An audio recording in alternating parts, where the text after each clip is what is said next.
नमस्कार। यो हो समाचारमा स्वागत छ। म शशि नेपाल। म अपेक्षा तिमिल सेना। सुरु गरौँ अहिलेसम्मका प्रमुख समाचारबाट।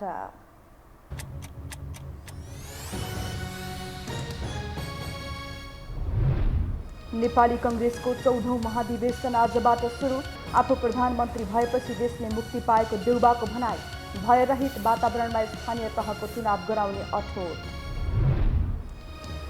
राप्रपा अध्यक्ष लिङदेनले कांग्रेसको सभामा राजसंस्था हिन्दू राज्यको अभिव्यक्ति दिएपछि ठूला दलका नेताहरू आक्रोशित। ओली, प्रचण्ड र नेपालले गरे लिङदेनको प्रतिवाद। महाधिवेशन सुरु भइसक्दा पनि नेपाली कांग्रेसमा उम्मेद्वारहरू टुङ्ग्याउनै सकत। पौडेल समूहमा सभापति र देउबा समूहमा अन्य पदाधिकारी छान्न कठिन। प्रतिनिधिहरू मतदान गर्न आतुर।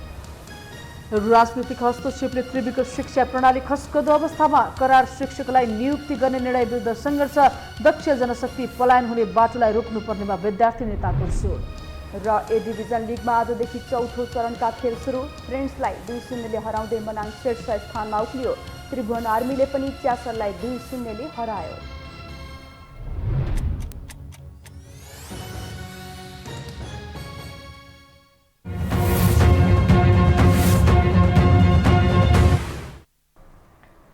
अब समाचार विस्तारमा।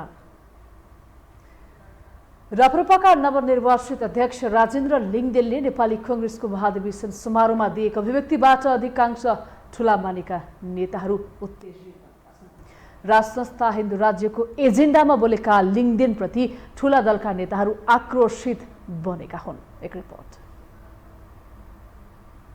कांग्रेसको महाधिवेशनको उद्घाटन सत्र नेताहरूको अभिव्यक्तिमा सुन्ने हो भने लगभग राप्रपा भर्सेस गणतन्त्रवादीहरू जस्तो देखियो। राजसंस्था हिन्दू राज्यको मुद्दालाई दरिलो रूपमा काँध थापेको राप्रपा पार्टीको अध्यक्षमा भर्खरै राजेन्द्र लिङदेन निर्वाचित भए। उनी निर्वाचित भएपछि ठूलो मञ्चमा भाषण गरेको यो नै पहिलो हो। तर लिङदेनको भाषण अन्य नेताहरूका लागि पनि आक्रोशित बनाउने खालको भयो। लिङदेनले मुख्य गरी 3 विषय जोड गरेर बोलेका थिए। राजसंस्थाका लागि तयार हुनुपर्ने, हिन्दू राज्यका लागि तयार हुनुपर्ने, प्रत्यक्ष निर्वाचित प्रधानमन्त्री हुनुपर्ने उनको मूल विषय थियो। अब देशमा राष्ट्र प्रमुखको रूपमा राजसंस्था, जनताले सोझै निर्वाचित गर्ने प्रधानमन्त्री, पूर्ण समानुपातिक संसद, सांसदले मन्त्री हुन नपाउने नयाँ व्यवस्था लागू गरेर जाउँ। गणतन्त्रवादीहरूको भिडमा गएर राजसंस्थाको माग गर्दै आफ्नो पार्टीको नीति राख्नु लिङदेनका लागि कम चुनौतीपूर्ण थिएन। तर पनि दरिलो रूपमा आफ्नो अभिव्यक्ति राखे। त्यसबेला कांग्रेसका कार्यकर्ताहरूले हुटिङ गरेका थिए। त्यति मात्रै होइन, लिङदेनले अहिले नेता गाउँ जाँदा कार्यकर्ता र जनताले कुन चाहिँ चोर आएछन् भनेर सम्बोधन गर्छन् भन्दै कसिलो झटारो लगाएका थिए। यो सबलाई ठिक लगाउने राजनीतिले, तर त्यो राजनीति ठिक छैन। त्यो राजनीतिलाई कसले ठिक लगाउने? नेताले। तर आज नेताहरूले पूर्ण रूपले विश्वास गुमाएको अवस्था छ। नेता आउँदै हुनुहुन्छ भन्दाखेरि मान्छेले आजकल मेरो नाम भनौँ कि अरू नेताको नाम भनौँ नभनौँ, कुन नेता आएछ भनेर नेताको नाम सम्झिँदैनन्। कुन चाहिँ चोर आएछ आज त्यहाँ भनेर भन्छ मान्छेले। हाम्रो अवस्था यो छ। लिङदेनले यति बोल्दा मञ्चमा बसेर सुनिरहेका गणतान्त्रिक व्यवस्थाका होनहार नेताहरूले आफ्नो बोल्ने पालो आएपछि भने लिङदेनसँग जुहारी नै खेले। माधव नेपालदेखि प्रचण्ड र केपी शर्मा ओलीसम्मले लिङदेनलाई जवाफ फर्काए। नेकपा एकीकृत समाजवादीका अध्यक्ष माधव कुमार नेपालले पूर्व राजाले पनि पार्टी खोलेर चुनाव लड्न चुनौती दिए, नभए व्यापार गरेर बस्न भन्दै लिङदेनप्रति कटाक्ष गरे। राजतन्त्रको कुनै भविष्य छैन, कुनै सम्भावना छैन। त्यस्तो दुस्साहस कसैले नगरून्। नेपाली जनता फेरि ज्वालामुखी झैं मेचीदेखि महाकालिसमा विस्फोटको रूपमा अगाडि बढ्नेछन्। राम्रो के हुन्छ भने राजाले पनि एउटा नयाँ पार्टी खोले हुन्छ, होइन भने एउटा व्यापार गरेर बसे हुन्छ। अनि एउटा वंशको शासन हामीलाई स्वीकार्य छैन। नेतालाई चोर भनेको प्रति नेकपा माओवादी केन्द्रका अध्यक्ष पुष्पकमल दाहाल प्रचण्डले पनि चित्त दुखाए। उनले जनताले आफूहरूलाई चोर नभन्ने बरु सम्मान गर्ने भन्दै बचाउ गरे। नेताहरू आए भने अहिले देशमा गाउँ घरमा चोर आयो भन्छन् जनताले, भन्नुभयो, तपाईहरुले सुन्नुभयो। यो साँचो हो त साथीहरू? होइन, गलत हो। यो के को निम्ति भनियो? जति बेला लोकतान्त्रिक राजनीतिक दल र लोकतन्त्रको निम्ति सङ्घर्ष गरेका, शान्तिको निम्ति सङ्घर्ष गरेका राजनीतिक दल र नेताहरूलाई बदनाम गर्न खोजिन्छ, त्यहाँ निरङ्कुशता र तानाशाही जन्माउने षड्यन्त्र हो भनेर बुझ्न जरुरी हुन्छ। एमालेका अध्यक्ष केपी शर्मा ओलीले पनि राजेन्द्र लिङदेनलाई नै जवाफ फर्काएका छन्। ओलीले लिङदेनलाई भर्खर जन्मिएको बाछोको संज्ञा दिए। ओलीले भने हुन त भर्खर भर्खर अध्यक्षमा छानिएको रापताप केही समयमा ठिक ठाउँमा आउने भन्दै कसिलो जवाफ दिए। कोही नेता उत्पन्न हुन सक्दैन, हरेक नेता चोर हुन्छ, यस्ता कुरा बोकेर हिँड्ने हुन त भर्खर अध्यक्षमा छानिएको रापताप होला केही साथीहरूलाई। त्यस रापतापमा अलिकति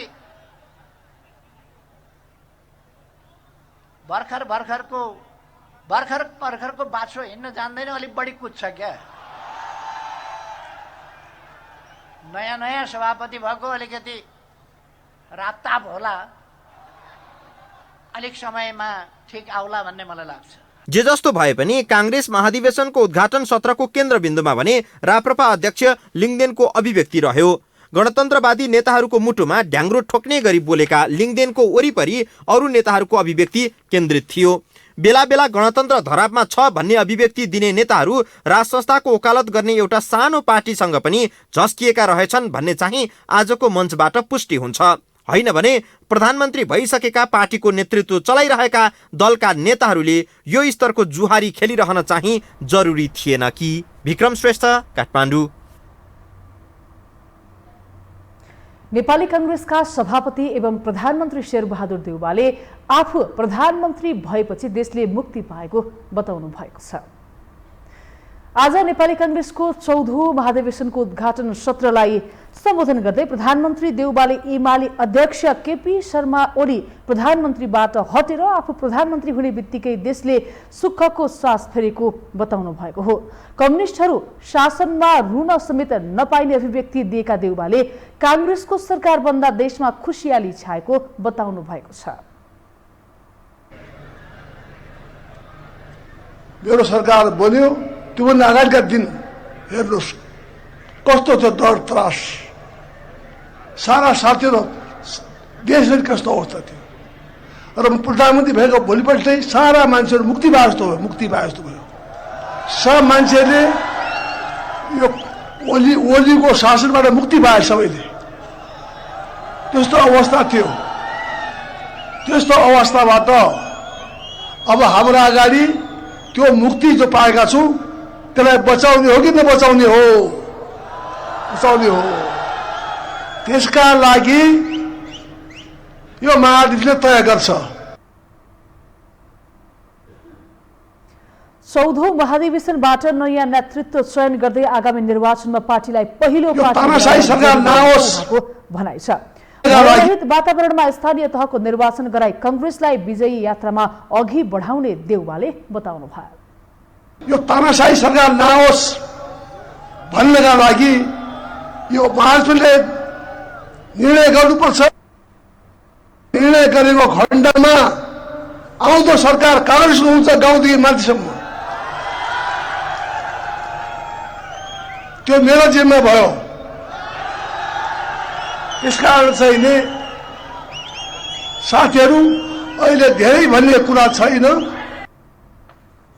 यस्तै कांग्रेस वरिष्ठ नेता रामचन्द्र पौडेलले पार्टीका कार्यकर्ताले नेतृत्वको मूल्याङ्कन गर्ने हैसियत राख्नुपर्ने बताउनु भएको छ। उहाँले पार्टीमा अहिले नेतृत्वको गति रोकिएको भन्दै अब कार्यकर्ताले मूल्याङ्कन गर्ने बेला आएको बताउनु भयो।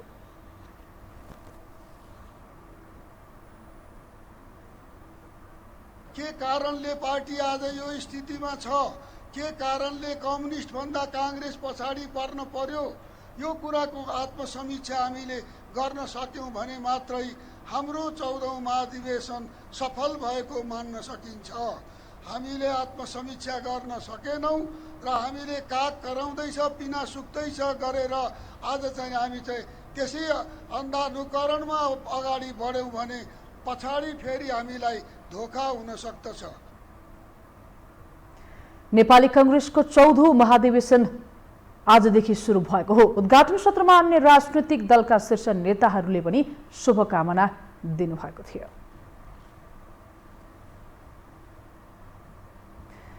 नेपाली कांग्रेसको 14औं महाधिवेशनको उद्घाटन सत्रमा प्रमुख दलका शीर्ष नेताहरू पनि सहभागी भएका छन्। भ्रेकुटी मण्डपमा सुरु भएको महाधिवेशनको उद्घाटन सत्रमा नेकपा एमालेका अध्यक्ष केपी शर्मा ओली, नेकपा माओवादी केन्द्रका अध्यक्ष पुष्पकमल दाहाल प्रचण्ड, नेकपा एकीकृत समाजवादीका अध्यक्ष माधव कुमार नेपाल, जनता समाजवादी पार्टीका अध्यक्ष उपेन्द्र यादव, लोकतान्त्रिक समाजवादी पार्टीका अध्यक्ष महन्त ठाकुर, राष्ट्रिय प्रजातन्त्र पार्टीका अध्यक्ष राजेन्द्र लिङदेन, राष्ट्रिय जनमोर्चाकी उपाध्यक्ष दुर्गा पौडेल लगायत सहभागी भएका थिए। उद्घाटन सत्रमा प्रमुख प्रतिपक्षी दल नेकपा एमालेका अध्यक्ष केपी शर्मा ओलीले केही साना दललाई सरकारबाट हट्नु पर्ला कि भन्ने चिन्ता लागेको बताउनुभयो। पूर्व प्रधानमन्त्री समेत रहनुभएका अध्यक्ष ओलीले पुष्पकमल दाहाल र माधव नेपालप्रति संकेत गर्दै कांग्रेसले औला छाड्ला कि भनेर उनीहरूले सधैँ सँगै जानुपर्छ भन्ने गरेको दावी समेत गर्नुभयो।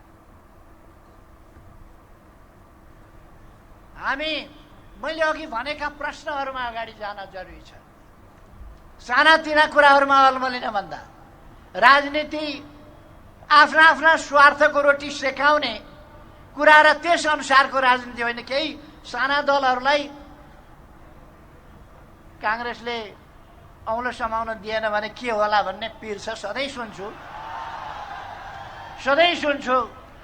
सँगै जानुपर्छ भनेको सरकारमा मात्रै हो कि देश बनाउन सँगै जाने हो? देश बनाउन सँगै जाने कुरामा नेकपा एमाले नेपाली कांग्रेसको साथमै छ। नेकपा एमाले हामी सरकारमा छैनौँ, प्रतिपक्षमा छौँ। प्रतिपक्ष भनेको के संसदको अङ्ग होइन? हामी साथमा छैनौँ लोकतन्त्रको सवालमा, हामी सँगै लडेका छैनौँ।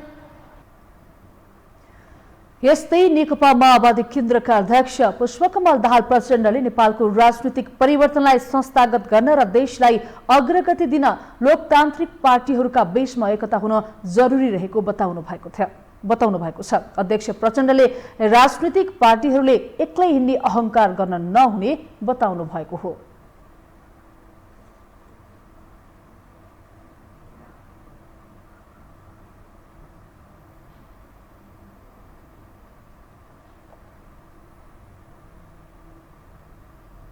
एकता हुन जरुरी छ। कहिलेकाहीँ म सुन्छु पार्टी र साथीहरू एक्लै हिँड्ने कुरा गर्नुहुन्छ, एक्लै हिँड्नुपर्छ हामी भन्नुहुन्छ। होइन, हामी एक्लै हिँड्ने कुरा अहंकार कसैले पनि नगरौं। हामी मिलेरै हिँड्ने हो। हामीले राजनीतिक प्रतिस्पर्धा गरे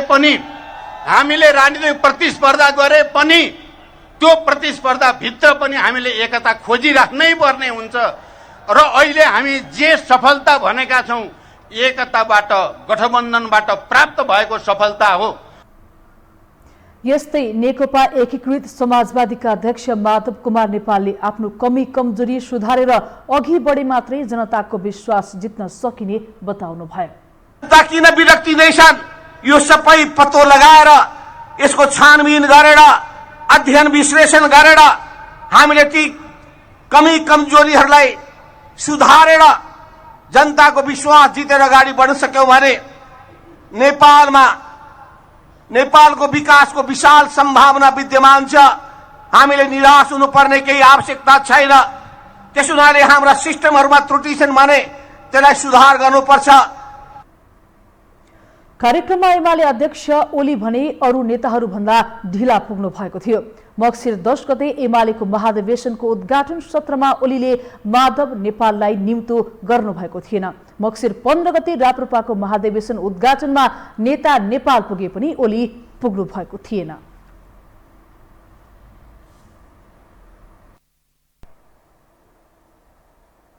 अब बाँकी समाचार। नेपाली कांग्रेसको 14औं महाधिवेशनमा साना दलका नेताहरूले शुभकामना दिने क्रममा ठूला दल र नेताहरूलाई अभिव्यक्तिबाट चोटिलो प्रहार गरेका छन्। प्रतिनिधि सभाका सभामुख अग्नि सापकोटाको वैधता राष्ट्रताको माग गर्नेदेखि मधेस आन्दोलनसम्मको अभिव्यक्ति आएको छ। एक रिपोर्ट। नेपाली कांग्रेसको 14औं महाधिवेशनमा साना दलका अध्यक्षहरूले ठूला दलका नेताहरूका आलोचना गर्नेदेखि व्यवस्थामाथि नै प्रश्न उठाएका छन्। जनता समाजवादी पार्टीका अध्यक्ष उपेन्द्र यादवले संविधान संशोधनका लागि जोड दिएका छन्। उनले संविधान संशोधन, नागरिकता समस्या समाधान, विगतमा गरेका प्रतिबद्धता पूरा गर्न अब ढिला गर्न नहुने पनि प्रश्न पारे। विगतका कमी कमजोरी हटाएर राजनीतिक अस्थिरता, दिशाहीनता र अन्योलतालाई अन्त्य गर्नुपर्ने उनको भनाइ छ। विगतमा भए गरेका कमी कमजोरीहरू हटाएर राजनीतिक अस्थिरता, दिशाहीनता र अन्योलतालाई अन्त्य गर्नुपर्दछ। संवैधानिक निकायहरूलाई अझ सक्षम, निष्पक्ष, क्रियाशील र प्रभावकारी बनाउनु पर्दछ। लोकतान्त्रिक समाजवादी पार्टीका अध्यक्ष महन्त ठाकुरले मुद्दाको विषयमा सम्बोधन नभए तराईमा फेरि ज्वालामुखी विस्फोटन हुने बताए। उनले अहिलेको संविधानमा असहमति रहेको, सम्बोधन र आन्दोलनको क्रममा भएको सहमति कार्यान्वयन नहुँदा त्यसले ज्वालामुखी विस्फोट हुने बताएका हुन्। समस्या छँदैछ, त्यो समस्याको सम्बोधन हामी चाहन्छौँ। कुनै पनि आन्दोलनलाई, कुनै पनि क्रान्तिलाई चाहिँ दबाएर त्यसको चाहिँ सम्बोधन हुँदैन। त्यसैले यो जुन बाँकी छ त्यो त्यसको सम्बोधन हुनुपर्छ, होइन भने ज्वालामुखी जस्तै विस्फोट हुन्छ र हामी फेरि सडकमा उतर्न बाध्य हुन्छौँ 20 लाखको रूपमा, र यस्तो नहोस्। कांग्रेसको महाधिवेशनको उद्घाटन सत्रमा राप्रपाका नवनिर्वाचित अध्यक्ष राजेन्द्र लिङदेनको अभिव्यक्ति बढी चर्चामा छ। लिङदेनले अहिले सबै राजनीतिक दलहरूले विश्वास गुमाएको बताएका छन्। उनले उदाहरण दिँदै गाउँघरतिर पार्टीको कार्यकर्ताले नेता आउँदा कुन चाहिँ चोर आएछ भनेर सम्बोधन गर्छन् भन्दै नेताहरूलाई झट्टारो हानेका थिए। नेताका प्रति जनताको विश्वास मरेको अवस्था छ। मेरो गाउँको भाषामा भन्ने हो भने हाम्रो गाउँघरतिर पार्टीको कार्यकर्ताहरूले नेता बोलाउँदा कुनै एउटा ठाउँमा, एउटा चौतारोमा, एउटा सामुदायिक भवनमा नेता बोलाएर राख्छन् र छरछिमेकीहरूलाई आमन्त्रण गर्न जान्छन्। आउनु न एकछिन फल्ना चौतारोमा अथवा फल्ना सामुदायिक भवनमा हाम्रो नेता आउँदै हुनुहुन्छ भन्छ। नेता आउँदै हुनुहुन्छ भन्दाखेरि मान्छेले आजकल मेरो नाम भनौँ कि अरू नेताको नाम भनौँ नभनौँ, कुन नेता आएछ भनेर नेताको नाम सम्झिँदैनन्। कुन चाहिँ चोर आएछ आज त्यहाँ भनेर भन्छ मान्छेले। राष्ट्रिय जनमोर्चाका नेत्री दुर्गा पौडेल, नेकपा मालेका महासचिव सीपी मैनालीले पनि कांग्रेस महाधिवेशनको शुभकामना व्यक्त गर्दै गणतन्त्र जोगाउन सबै दलहरू एकजुट हुनुपर्नेमा जोड दिए। भारतीय राष्ट्रिय कांग्रेसका महासचिव मुकुल वासनिकले नेपाली कांग्रेस लोकतन्त्रको महत्वपूर्ण कडी रहेको बताएका छन्। सम्बोधन गर्ने क्रममा वासनिकले भारतीय राष्ट्रिय कांग्रेसको शुभकामना सन्देश पनि सुनाएका थिए। त्यस्तै भारतीय जनता पार्टी भाजपाका नेता हर्षवर्धनले भारतीय प्रधानमन्त्री नरेन्द्र मोदी सुदृढ र स्थिर नेपालको पक्षमा रहेको बताएका छन्। हर्षवर्धनले भूकम्प र कोरोना महामारीको समयमा भारतले सहयोग गरेको स्मरण पनि गरे।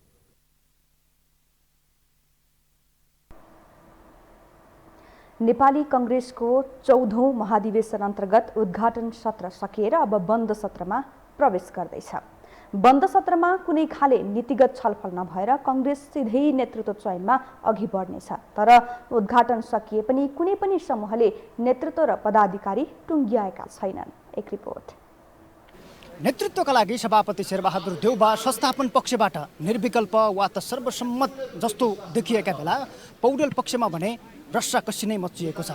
होइन, सभापतिको लागि त कुनै विवादै भएन। शेरबहादुरजीको हकमा चाहिँ नि हाम्रो समूहमा उहाँ एक्लै हो। तर अर्को पक्षमा अब विभिन्न किसिमका विचारहरू या छलफलहरू भइराखेका छन्।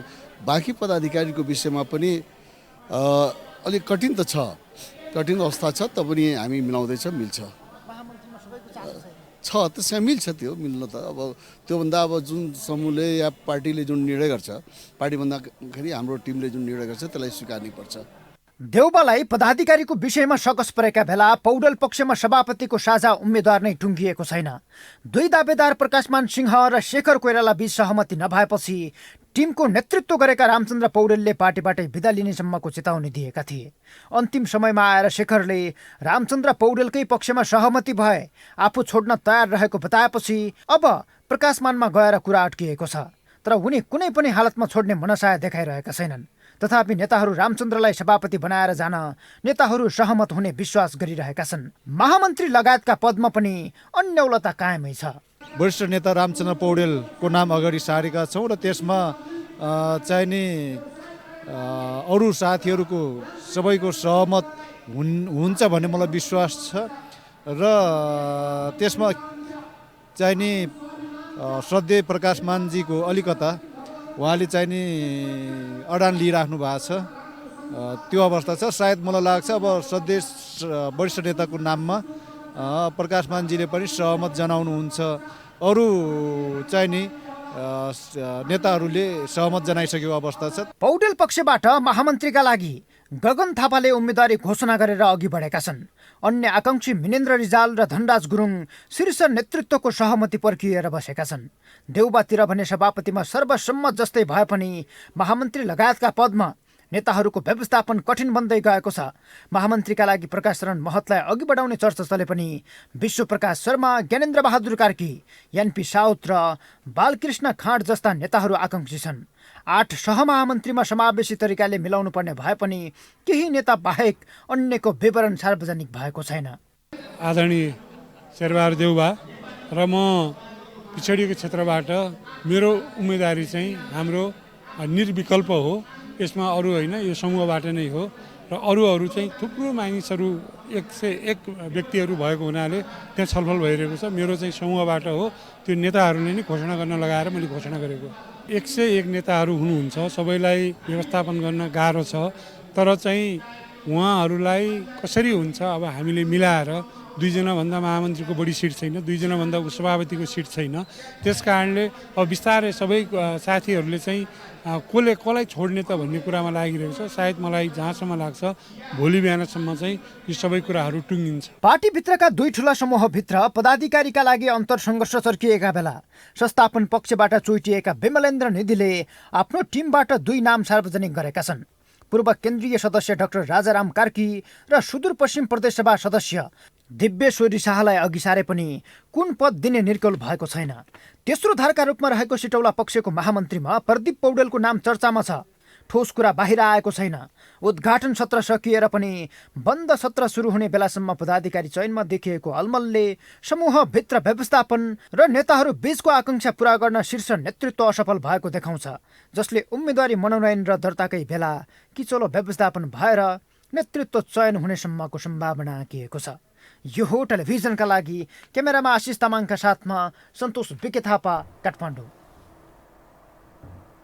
नेपालका मुख्य राजनैतिक दलहरू महाधिवेशनमा होमिएसँगै राजनीतिमा फेरि उमेरको बहस सतहमा आएको छ।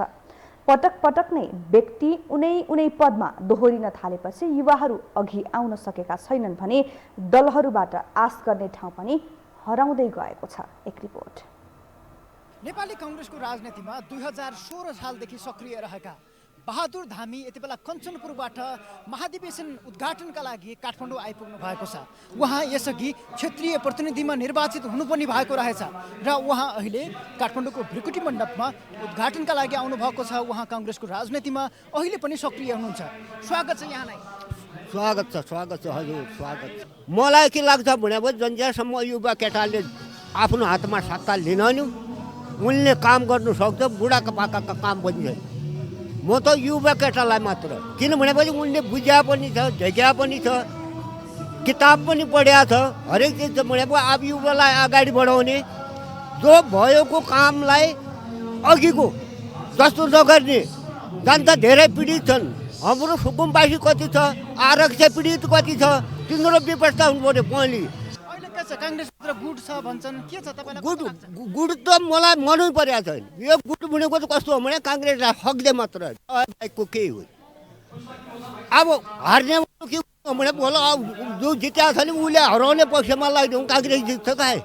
मोल पनि त्यहाँ बुढाले ठिकै कुरा गर्छ ल बुढालाई पनि निर्विरोध गरेर ल भनेर लगायो मोल पनि कसै हिसाबले हाल्यो मोल भने कसैको गुटमा लाग्दैन मेरो मन परेको मान्छेलाई हाल्दो भयो मेरो इच्छा कुरा हो म गुटमा जानेवाला छैन नेपालको प्रजातान्त्रिक शक्तिका रूपमा रहेको नेपाली कांग्रेस 7 दशक पुरानो पार्टी हो यो पार्टी हाराहारी 75 वर्षको छ र अहिले यसका सभापति शेरबहादुर देउबा पनि 75 वर्षका छन् 75 वर्षीय शेरबहादुर देउबा पुनः सभापतिका लागि दाबी गरिरहेका छन् सम्भवतः नेपाली कांग्रेसको यो महाधिवेशनपछि पनि सभापति देउबा नेतृत्वमा दोहोरिने सम्भावना छ नेपाली कांग्रेसमा 70 वर्ष आसपासकै बुढाहरू पनि अहिले तल्लो तहदेखि मथिल्लो तहसम्म क्रियाशील छन् र यही पार्टीमा 19 वर्ष 18 वर्षका युवाहरू पनि सक्रिय छन् आज हामी तपाईलाई यो महाधिवेशन स्थलमा बुढा र युवाहरू बीचको नेपाली कांग्रेसको राजनीति भित्रको भिन्नतालाई देखाउने कोसिस गरिरहेका छौँ।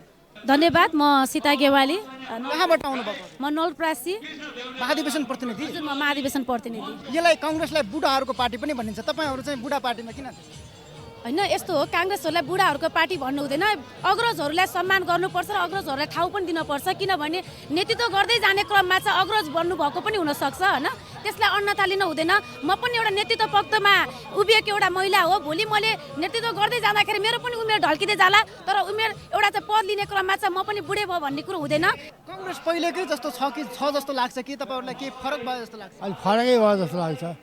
हुन त अहिले म पनि क्रियाशील सदस्य पनि छु, वडा तहको सदस्य पनि भएँ, अस्ति जितेँ है, भए पनि अब त्यस्तो हो, ठिकै हो, जसले सही उसले लिन्छ नि है। अब अरू के अब। नमस्ते, म जगत है, मेरो घर चाहिँ डडेलधुरा, म महाधिवेशन प्रतिनिधि।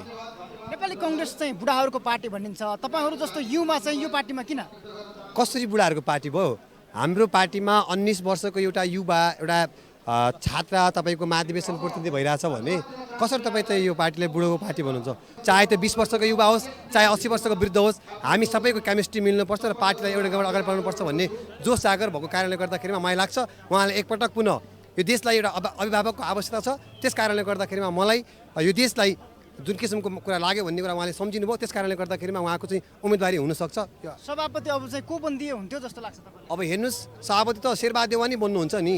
नेपाली कांग्रेसभित्र नेतृत्वदेखि पदाधिकारी, केन्द्रीय समिति लगायतका पदमा उमेर बहस चाहिँ चर्किएका बेला यति बेला कतिपय जिल्लामा युवा अवस्थामै नेतृत्वमा पुगेका युवाहरू पनि छन्। 34 वर्षको उमेरमा नेपाली कांग्रेस सल्यानको सचिव पदमा रहेर काम गरिसकेका प्रकाश भण्डारी यति बेला हाम्रो बिचमा हुनुहुन्छ, उहाँलाई स्वागत छ। स्वागत छ तपाईँ। धन्यवाद। नेपाली कांग्रेस बुढाहरूको पार्टी भन्ने गरिन्छ, तपाईँ जस्तो युवाले पनि जिल्लाको नेतृत्व सम्हालिरहनु भएको रहेछ, तपाईँ चाहिँ कसरी त्यो नेतृत्वमा पुग्नुभयो?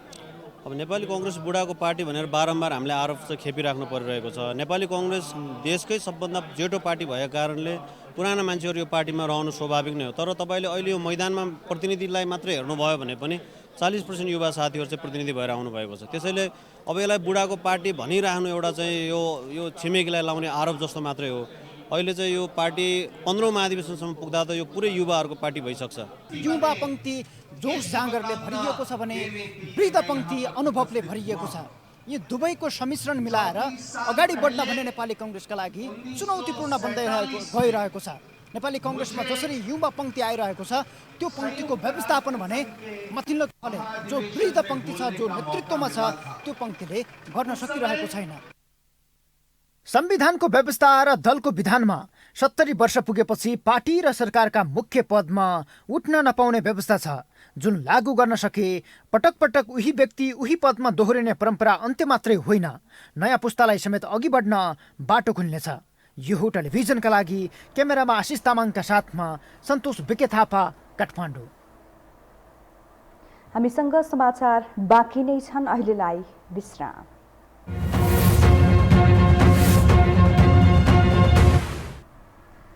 विश्रामपछि स्वागत छ। अब बाँकी समाचार। प्रधानमन्त्री शेरबहादुर देउवाले द्वन्द्वकालीन घटनाका पीडितहरूलाई चाँडै न्याय दिलाउने प्रतिबद्धता व्यक्त गर्नुभएको छ। राष्ट्रिय मानवाधिकार आयोग नेपालद्वारा आयोजित कार्यक्रममा प्रधानमन्त्री देउवाले द्वन्द्वकालीन घटनाका पीडितहरूलाई चाँडै न्याय दिलाउने बताउनु भएको हो। उहाँले नेपालमा मानवाधिकार सम्बन्धी धेरै अधिकार दिएको बताउँदै राम्रोसँग क्षतिपूर्ति दिएर भए पनि द्वन्द्वकालीन घटनाका पीडितहरूलाई न्याय दिलाउने प्रतिबद्धता व्यक्त गर्नुभयो।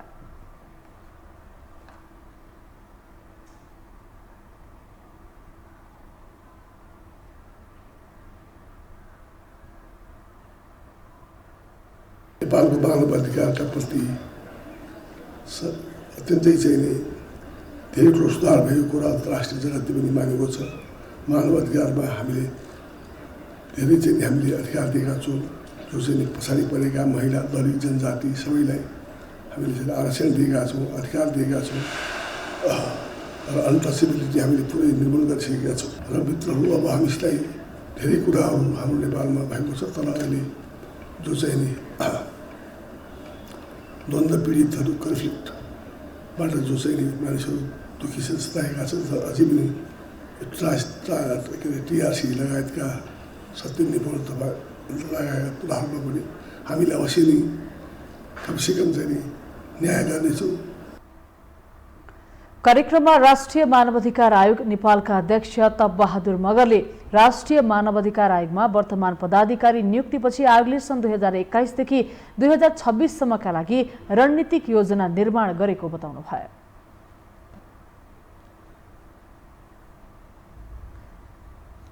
अध्यक्ष मगरले दिगो विकासका 17वटा लक्ष्यहरू मानवाधिकारसँग सम्बन्धित भएकाले यसलाई जनताले अनुभूति गर्ने गरी कार्यान्वयन गर्न पनि आग्रह गर्नुभयो।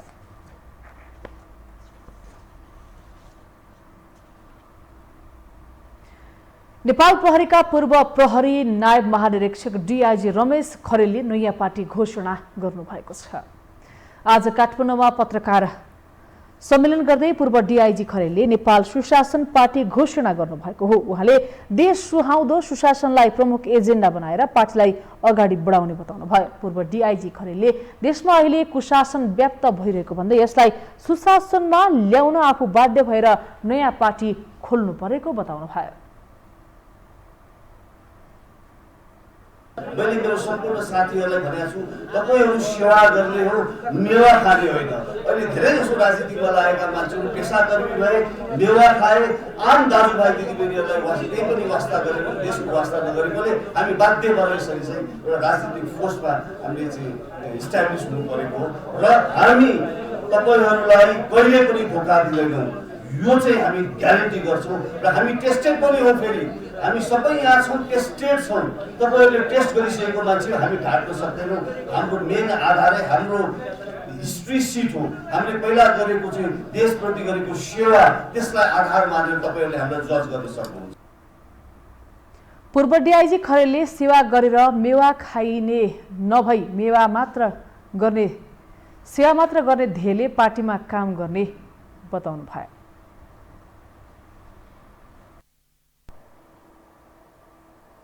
अब बाँकी समाचार। गत मङ्सिर 14 गते त्रिवी सभाले करार शिक्षकहरूलाई विशेष आन्तरिक खुला प्रतिस्पर्धाबाट स्थायी गराउने निर्णय गरेपछि यहाँ अध्ययनरत विद्यार्थीहरू आन्दोलित बनेका छन्।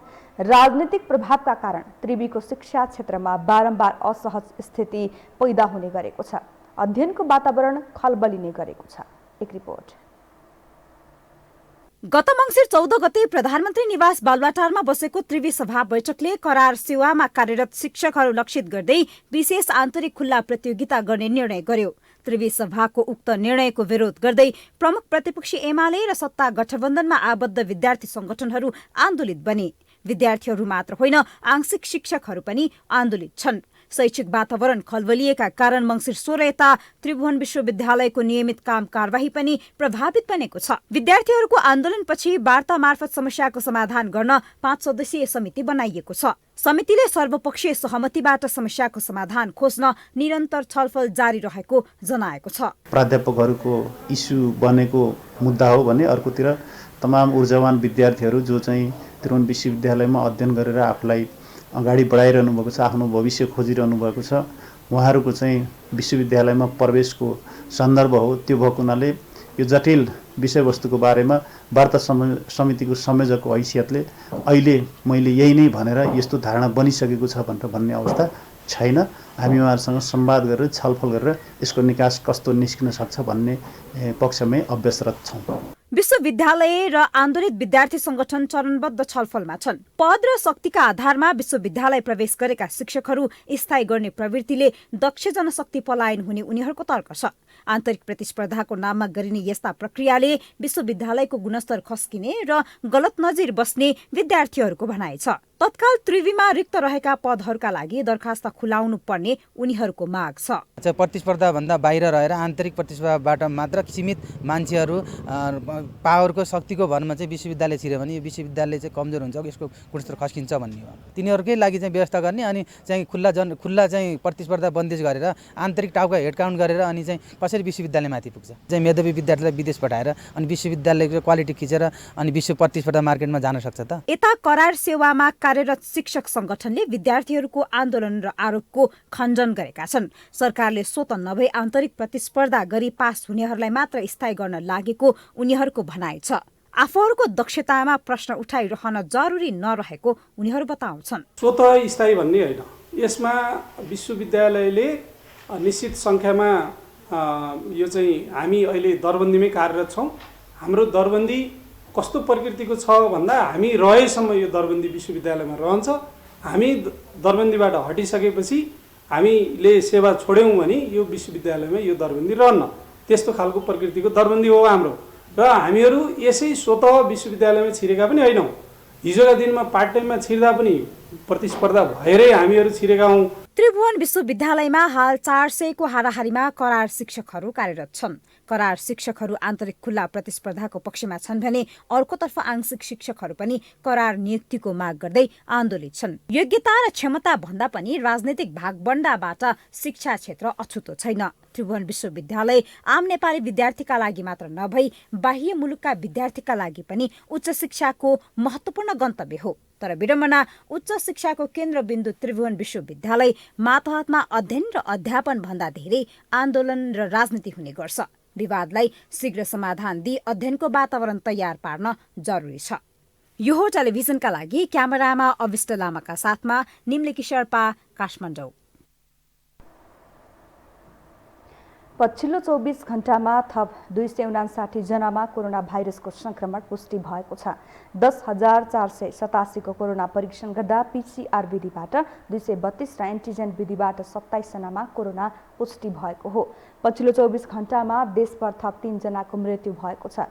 यससँगै नेपालमा कोरोनाले ज्यान गुमाउनेको कुल संख्या 11,552 पुगेको छ। त्यस्तै आज थप 337 जना संक्रमण मुक्त भएका छन्। यससँगै हालसम्म कोरोना मुक्त हुनेको कुल संख्या 8,06,237 रहेको छ। नेपालमा हाल सक्रिय संक्रमित 5,997 छन्। हामीसँग अन्तर्राष्ट्रिय र खेल समाचार बाँकी नै छन्। अहिलेलाई विश्राम।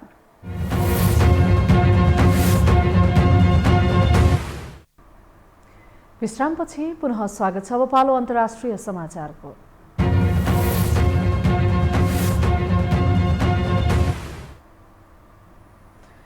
युरोपेली संघ ईयूका 15 राष्ट्रले अफगानिस्तानका 40,000 नागरिकलाई आश्रय दिने भएका छन्। ईयूका मुलुकका गृहमन्त्रीहरूको बैठकपछि 40,000 अफगानीलाई आश्रय दिने सहमति भएको हो, जसमा सबैभन्दा बढी जर्मनीले 25,000 शरणार्थीलाई आश्रय दिनेछ भने नेदरल्यान्डले 3100 बढीलाई आश्रय दिनेछ। अन्य मुलुकले योभन्दा केही कम संख्यामा शरणार्थीलाई आश्रय दिने निर्णय भएको छ।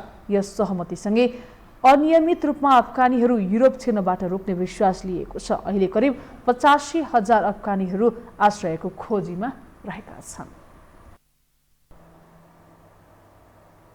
अब खेलकुद समाचार।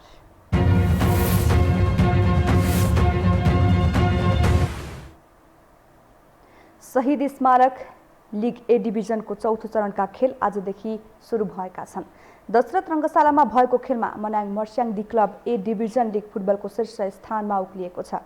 8 पटकको च्याम्पियन्स मनाङ फ्रेन्ड्स क्लबलाई 2-0 गोल अन्तरले पराजित गर्दै शीर्ष स्थानमा उक्लिएको हो। मनाङलाई जित दिलाउन आफिज ओलावाले र दिनेश राजवंशीले 1-1 गोल गरे। यस जितसँगै मनाङले 4 खेलमा 10 अङ्क जोडेको छ। मनाङको यो तेस्रो जित हो। फ्रेन्ड्स 4 खेलमा 2 अङ्क जोडेर 10औं स्थानमा रहेको छ। यस्तै आजै भएको दोस्रो खेलमा त्रिभुवन आर्मी क्लबले च्यासल युथ क्लबलाई 2-0 गोल अन्तरले पराजित गरेको छ। अब मौसम सम्बन्धी जानकारी।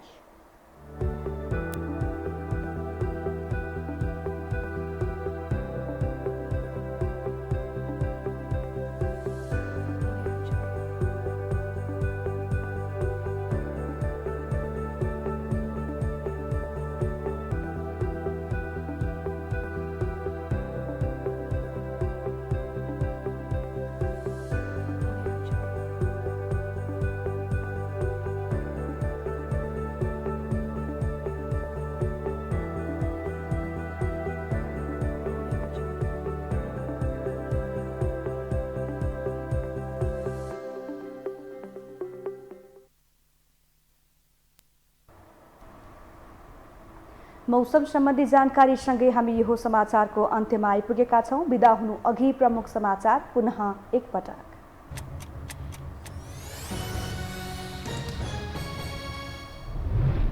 नेपाली कङ्ग्रेसको 14औं महाधिवेशन आजबाट सुरु। आफू प्रधानमन्त्री भएपछि देशले मुक्ति पाएको देउबाको भनाई। भयरहित वातावरणमा स्थानीय तहको चुनाव गराउने अठोट।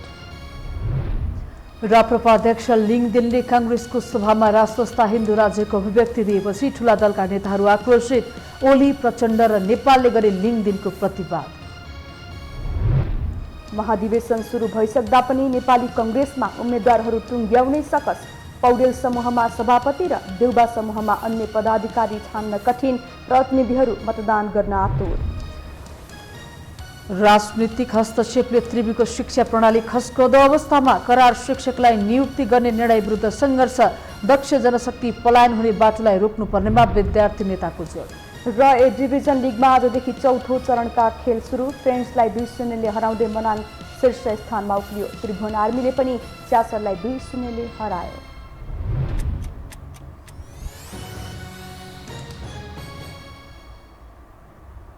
अवस्था यो समाचार सकियो। तथ्य सहितको निष्पक्ष समाचार तथा मनोरञ्जनका लागि हेर्दै रहनुहोला यो टेलिभिजन। नमस्कार।